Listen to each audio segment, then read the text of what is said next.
Hi guys, Buildzoid here, and today we're going to be taking a look at a dual-rank DDR5 overclock on Intel. So the system specs are a i9-14900K, which was provided by Intel, so thank you to them for the CPU. The motherboard is a Gigabyte Z790 Aorus Master X, which was provided by Gigabyte, so big thank you to them for the motherboard. And the memory kit is a Corsair Vengeance RGB kit, 2x48 gigs, 6000 CL30. And it uses Hynix 24 gigabit MDI in a dual rank configuration, which is how we get 48 gig DIMMs. So then, that's the system specs. As you can see, I do have a fan on the memory sticks. This is especially helpful with dual rank configurations of any kind. Like, both, if you have 48 gig DIMMs where each DIMM is dual rank, the DIMMs themselves just run hot because you have all these extra memory chips. Well, they run hotter because you have the extra memory chips. But also if you were running like a 4x24 configuration, which is also dual rank, the fact that you have all those memory sticks sitting right next to each other also means that they tend to run hotter. So basically, in any kind of dual rank DDR5 configuration, I would strongly recommend that you use a fan, at least if you plan to push the timings, because the dual rank setups just run hot. And then, of course, like quad rank runs even hotter, but quad rank, in my opinion, is very silly. So anyway, let's take a look at the settings here. And the stress test that I've run. So I ended up at DDR5-6666 at CL30, TRCD39, VDDs at 1.55 volts. We'll get into the voltages in more detail when we go into the BIOS. One cool thing about these DIMMs from Corsair is, oh, I thought they didn't have the bug. Oh, that's very unfortunate. They managed like for the first 16 hours, the temperature readings didn't glitch out, and then 47.8 happened at some point, which I'm pretty sure is bugged out, because it's very unlikely that both memory sticks would be at exactly the same temperature. But they never went over 50 degrees Celsius while stress testing, which is mainly thanks to the fan. Also, the ambient air temperature in the room is around 20 degrees Celsius, so obviously, if you were running these DIMMs even with a fan in a case and the internal air temperature in the case was like 40 degrees, this would almost certainly not work. Because the ambient air temperature, basically the ambient air temperature would just offset the memory stick temperature by like 20 degrees relative to what I'm getting here, right? If you had like a 30-degree ambient, then the memory sticks would be running like 10 degrees hotter compared to the temperatures I'm getting with a 20 degrees ambient. But anyway, so yeah, I thought these didn't have the bug on the temperature sensor, but apparently it just took really long to show up, which is kind of sad. I was kind of excited that finally I have memory sticks where the SPD hub temperature doesn't randomly read something insanely high, though it didn't do, because a lot of other memory sticks will actually also bug out to reading like 16 degrees Celsius, and these didn't do that. So the temperature sensor on these seems to be somewhat more reliable. Yeah, so as for the stress tests, I ran 15 hours of Karhu RAM test, and then well over an hour of Y-Cruncher VT3. And I'm like, is this comprehensive? Not really, but the thing is, I don't really want to deal with running very extended stress tests on Intel CPUs. Because that doesn't tend to go very well. Also, I settled for DDR5-6666, because originally I was trying to do like DDR5-6800, but this happened. That's 16 hours. One error. Very funny. And also like that passed Y-Cruncher VT3 before. And the worst part is like, so, this is 6800 CL30, and I was like, okay, well, maybe the timings are a bit too tight. So then I tried to run 6800 CL32, and that errored out in 9 minutes.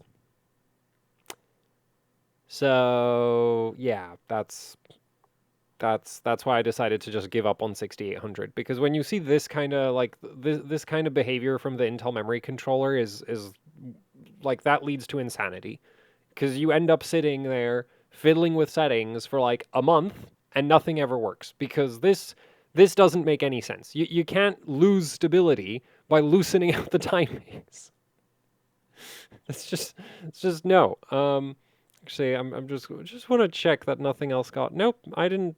Nope, I did not tighten anything else. So yeah, you said like the CL30, you know, looked almost stable. Then you set it to CL32, and suddenly it's not stable at all. And it's just like, okay, so that's just not worth dealing with.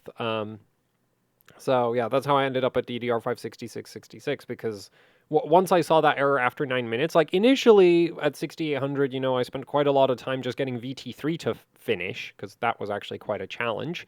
And originally I actually started at like 6933, gave up on that quite quickly because VT3 kept getting very upset about that. So at 6800, eventually got VT3 to work. Then you have the like 16-hour RAM test, which had one error in it, and then I loosen out the timings, and it errors out to 9 minutes, and that's like, okay, no, I'm not dealing with that. That's just dumb. So anyway, yeah, DDR5-6666. Honestly, like, yeah, well, I have, like, I have concerns. Because just like at 6800, that behavior, like, I don't, like, that behavior does eventually go away if you just keep lowering the speed, but you don't know when it goes away, right? Like, there's no way to know in advance that, like, oh, at this speed, the memory controller stops being stupid. So yeah, like this is a lot of runtime, but after seeing that one error at 16 hours, it's like, eh. And admittedly, that one error wasn't at 16 hours. It was like somewhere in those 16 hours, one error showed up. But yeah, it does put a certain level of like, I guess, doubt in my mind about this. But you know, if you like it's an Intel CPU. I'm not really doing these memory overclocks on Intel CPUs because I think it's actually like fun or something. So anyway, yeah, here we are. So like this, like I want to say this works, but I just don't know. Okay, like this is one of my biggest problems with the Intel memory controller. Also, I don't want to spend a week validating one memory overclock that I think is kind of mediocre in terms of performance. Because the thing with DDR5 is that unlike with DDR4, where going from like single rank DDR4 to dual rank DDR4 has this huge performance uplift, yeah, DDR5 really doesn't do that. And some of it's to do with the timings, and a lot of it's also to do with the fact that DDR5 on a single memory rank already has 8 bank groups. And the big advantage with DDR4 is that you go from having 4 bank groups to having 8 bank groups across 2 ranks. With DDR5, you go from 8 bank groups to 16 bank groups, which, yes, that's still a doubling of bank groups, but because of how the memory works, there are diminishing returns in terms of performance for adding more bank groups. So going from like dual rank to, single rank to dual rank on DDR5 is basically the same as going from dual rank to quad rank on DDR4. And going from dual rank to quad rank on DDR4 really doesn't do very much for your performance either. So DDR5 also shows that same kind of thing where you go from like 8 bank groups to 16 bank groups and the performance really doesn't change very much. And we're losing memory clock. So this kind of memory setup for DDR5 where you're running dual rank is very much about you need capacity, right? Like you wouldn't, like I would not recommend that you get 64 gigs of RAM or 96 gigs of RAM unless you actually use software that doesn't fit in 32 gigs of RAM, right? That is or into 48 gigs of RAM, because 48, like 24 gig DIMMs also exist, right? So those give you a nice middle ground between like 32 and 64 gigabytes, because 64 gigabytes currently still requires dual rank DIMMs. In the future, DDR5 will be getting like 32 gig single rank DIMMs, but those aren't those aren't available yet, as far as I know. So yeah, those aren't an option just yet. So anyway, yeah, that's, I guess, the preface to this, and at this point I'm just going to commit to the take. So let's go into the BIOS and take a look at the settings that I'm going to just pretend are stable. Because I am not running a week worth of stress tests on this. Like, I want to do other things, you know, things that are actually, like, fun. Which, dealing with Intel's memory controller is the opposite of that. I guess I should have show the postcode.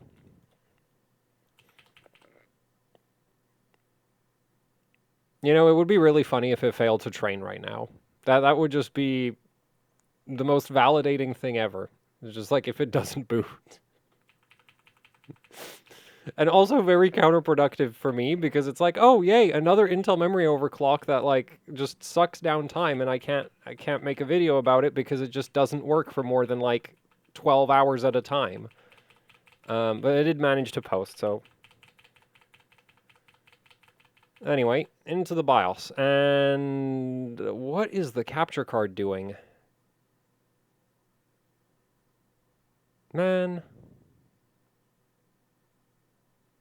Oh, I know why this is. Okay, wait. This so I was using this motherboard to test some like old GPUs in between the memory stress testing. So we're just gonna get rid of CSM so that the BIOS UI doesn't look like that anymore, so that it's legible. Because yeah, I was testing a GTX 780 in between errored out stress tests, and I forgot that CSM was turned on.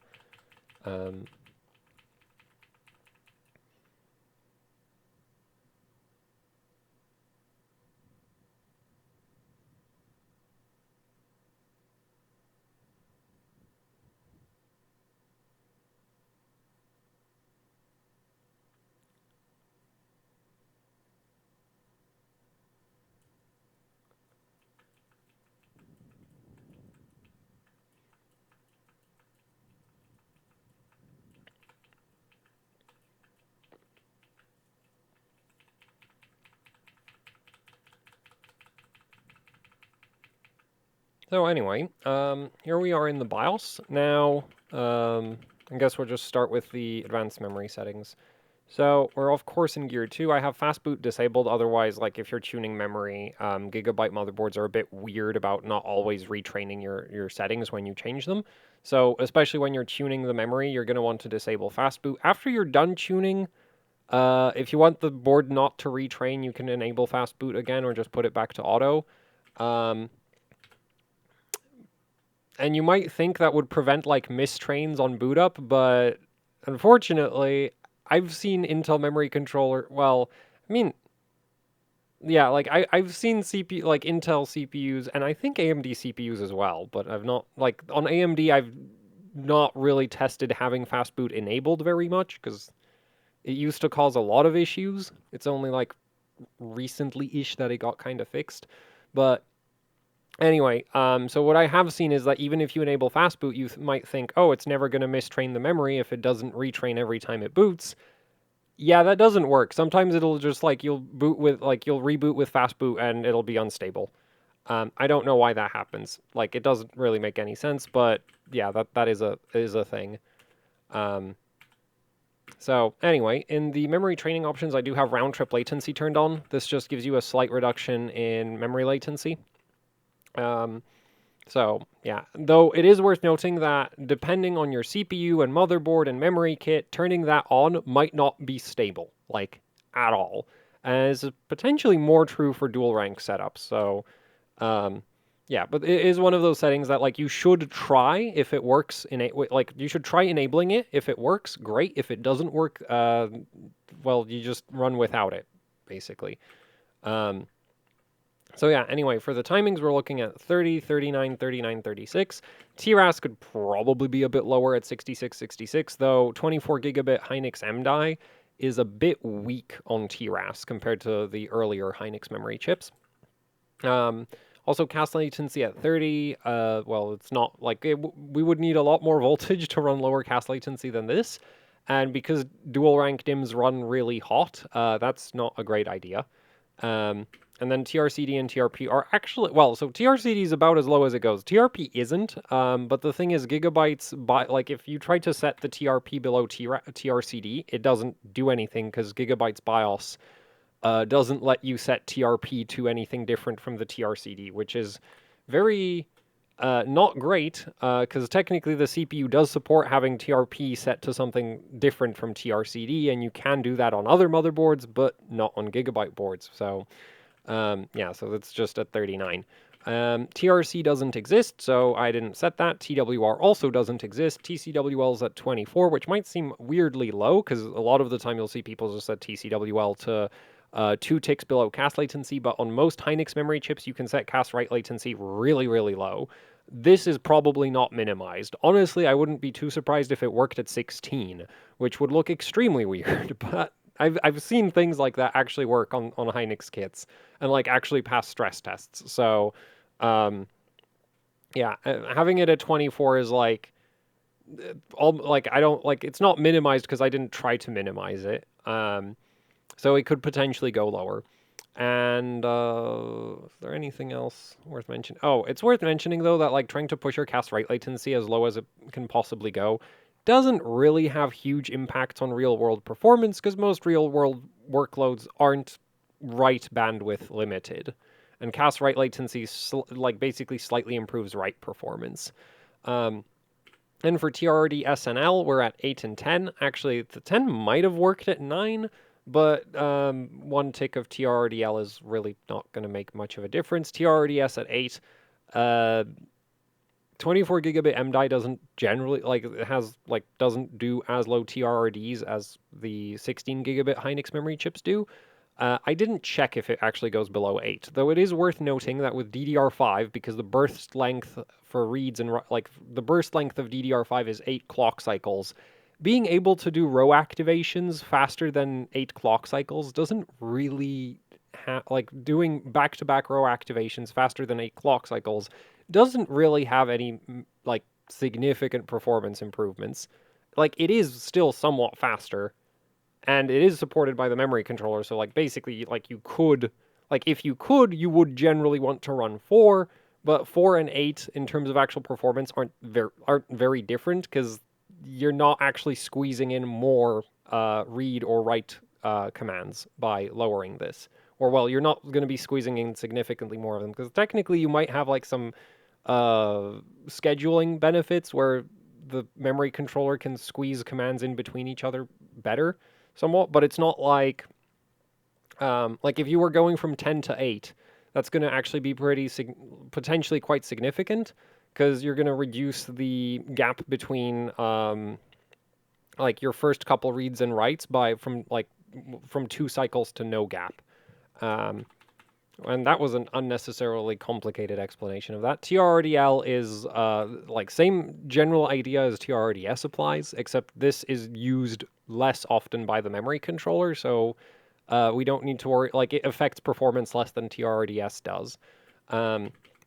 Anyway, then we have a bunch of timings that the Intel memory controller doesn't actually physically support, so you might wonder why they're in the BIOS, but yeah, they are. Anyway, then we have TRFC2, which is at 600. This could probably go a little bit lower, but not massively lower. And TRFC per bank at 400, which, same thing, it could probably go a little bit lower, but not not massively lower. And considering that I have the refresh interval set to 65,000, it's not going to make, going from, say, TRFC2 600 to, TRFC2 570 is not really going to do much at this point. And it's not going to do, 500. Even 500 wouldn't really change the performance that much. And anyway, TFOS at 16, because, it doesn't really affect anything if it's lower than your TRD. 4 times your TRD values, if you set your TFOS below that, then the TFOS timing basically just doesn't get used. And there's no downsides to not using it. That timing is there if for some reason your memory chips, struggle with back-to-back activations. If they don't struggle with back-to-back activations, you can just set TFOS to 16 or an arbitrarily low value that is less than the TRDs, and it's just not going to do anything. Command rate 2, I did not test if command rate 1 works. I kind of doubt it, because dual rank memory setups tend to put quite a lot of strain on the memory controller. So I'd be very surprised if command rate 1 would actually work with a dual rank setup. So yeah, didn't check. So yeah, that's kind of that. So TREFI X9 at 255. So this timing is used by the memory controller to temporarily delay refresh operations. Basically, from a performance perspective, you always want to max this out, and it maxes out at 255. So that's why it's a 255, especially because it generally won't negatively affect stability. Unless your memory sticks are running very hot, which is also true for TREFI. If your memory sticks are running really hot, you won't really be able to run TREFI at say 65,000. And by really hot, I mean above like 60 degrees Celsius, probably. It can vary somewhat from memory kit to memory kit. Anyway, then we have TXP and TXP DLL. These are both at 4. They don't go any lower than that. I don't remember what this one stands for. That's a 2. It's at 2 by default, so that's just the default value for it. Also the minimum value for it, interestingly enough. TRD PDEN also down at 4. Doesn't go lower than that. At least it's not supposed to go lower than that. I don't think the board... Nope, the board won't let you set it lower than that, so that is actually minimized. Write to power down enable is at 36. Read to pre-charge is at 12. And write to pre-charge is at 36. Yeah. The write to power down enable and write to pre-charge aren't actually minimized in this setup, though I don't think they would go significantly lower than they currently are.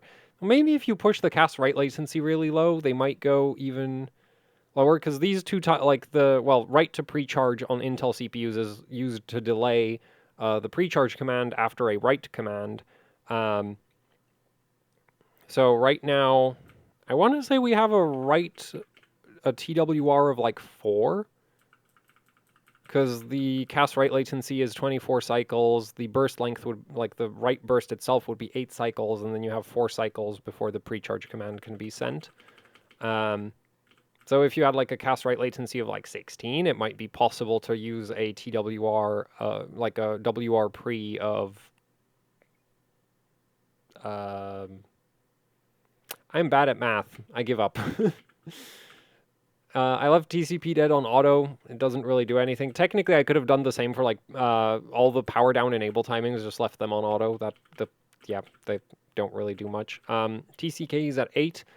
It could potentially work at 4, but I've seen sometimes with DDR5 setups that 4 doesn't always work, and I don't really want to have to deal with any more stability issues if possible. And TCKE doesn't make huge performance differences. Anyway, now let's get on to the tertiaries. So read to read same group, we're at 14. Read to read different group, we're at 8. This is the same as a single rank memory configuration at this kind of speed.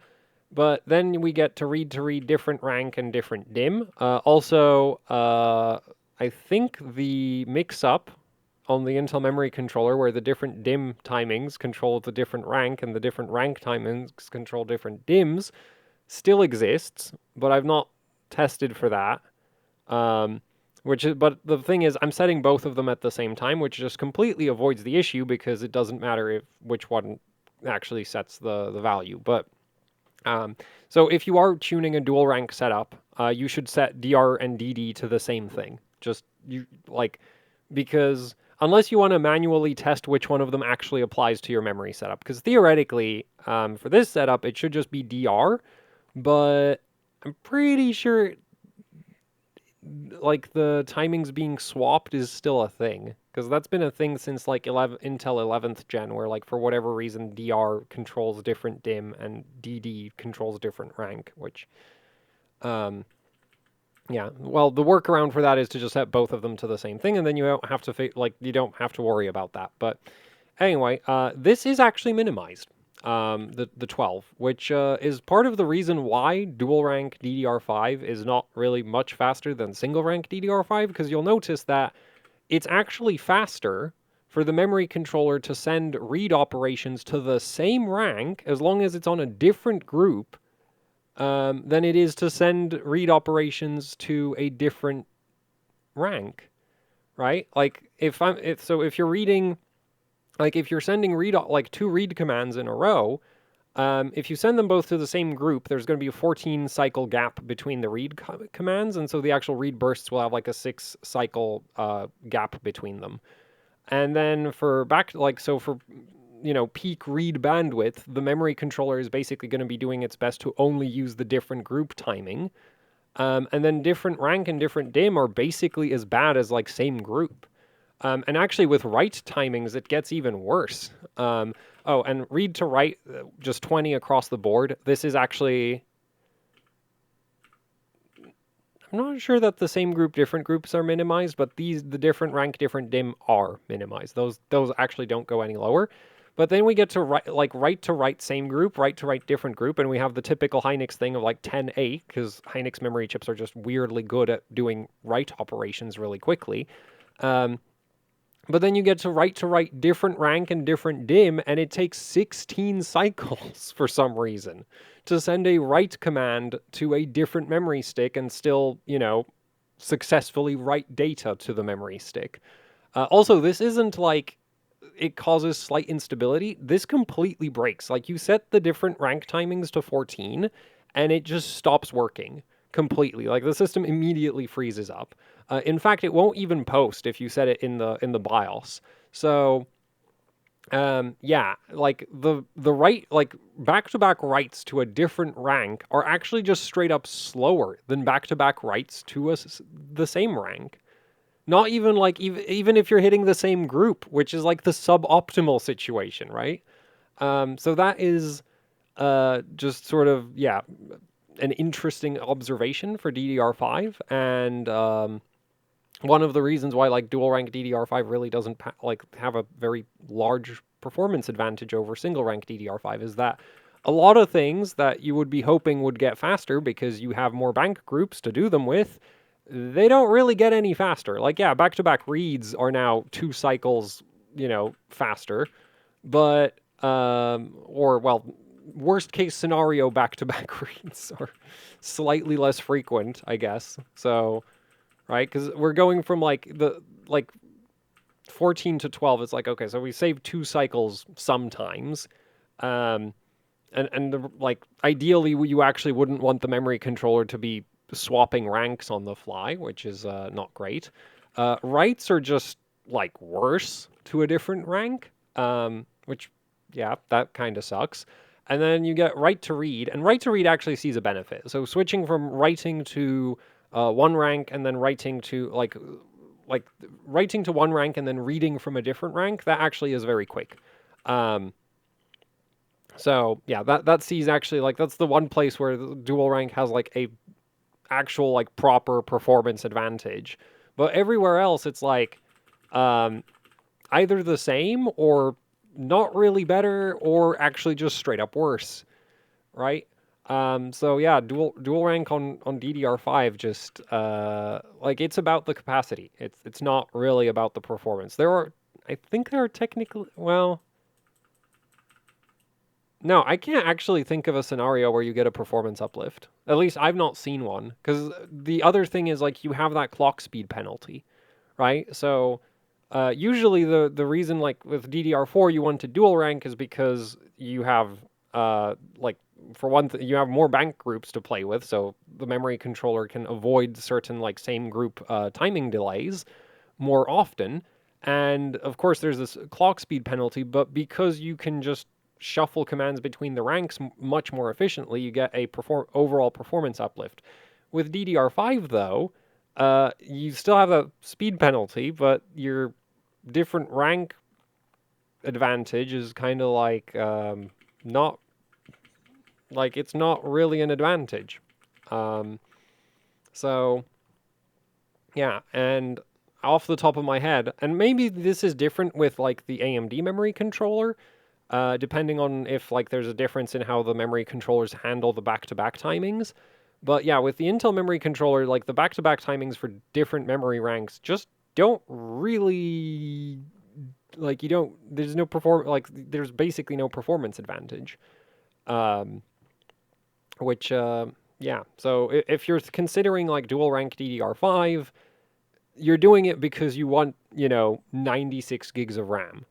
You're not doing it because it's going to be faster than 48 gigs of RAM, because it isn't. 48 gigs of RAM is going to be lower latency, higher bandwidth, just generally better than a dual rank setup. So, yeah. But, I'm assuming, like, most people don't buy 96 gigs of memory because they think it's magically going to give them more performance. Or at least I'd like to believe that. Anyway, let's take a look at the voltages here. So internal VCCSA is at 1.22. which is kind of high, but I tried 1.2 and that actually wasn't stable. So yeah, that's why that's there. Then we have VDDQ, which is 1.25, which is weirdly low if you consider the VDD2 voltage. Like 1.25 VDDQ is just like I would have figured it would have needed to be higher, but honestly, that's a good thing because VDDQ is one of the like voltage like VCCSA and VDDQ are sort of the two voltages where you really don't want to set them super high because they might degrade the CPU. And by super high, I mean in excess of like 1.4, 1.45 volts. VDD2, on the other hand, you actually don't have to worry about. You could set this to like 1.6 volts and it's not going to hurt the CPU in any way, shape, or form because this is just the like external part of the CPU that actually talks to like the PHY of the memory control, like the physical interface to the memory sticks. It can handle very high voltages compared to the circuitry that runs off of VCCSA and VDDQ. And also, like the VDDQ, like I did try higher values of VDDQ and they were less stable. So yeah, 1.25 for dual rank is like optimal for some weird reason. I was quite surprised by that. And VDD2, on the other hand, actually saw stability benefits, at least when I was testing DDR5-6800. These voltages are actually mostly leftovers from the DDR5-6800 attempts. So yeah, 1.45 was like the most stable VDD2 value for 6800. Like 1.4 was, well, it wasn't passing Y Cruncher at 1.4, and 1.5 was also not passing Y Cruncher, and 1.35 was really bad. Like stability was basically just 1.35 was completely inadequate. So, and I guess that kind of makes sense if you consider the fact that this voltage feeds the actual like physical interface to the memory sticks, and there's now twice as many memory chips that the memory controller has to talk to. So, I guess it needs more voltage to do that.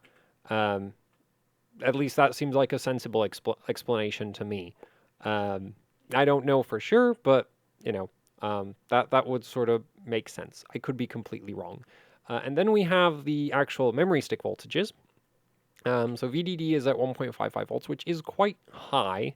And a big part of like the fan is, honestly, I would still say you should put a fan on your dual rank DDR5, even if you're going to be running like 1.4, 1.45 volts, especially if you're pushing the TREFI into the, you know, like 65,000 range.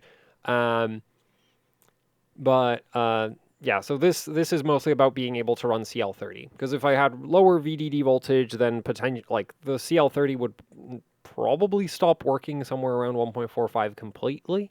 And then TRCD might also end up getting slightly looser because TRCD can scale a bit with VDD voltage.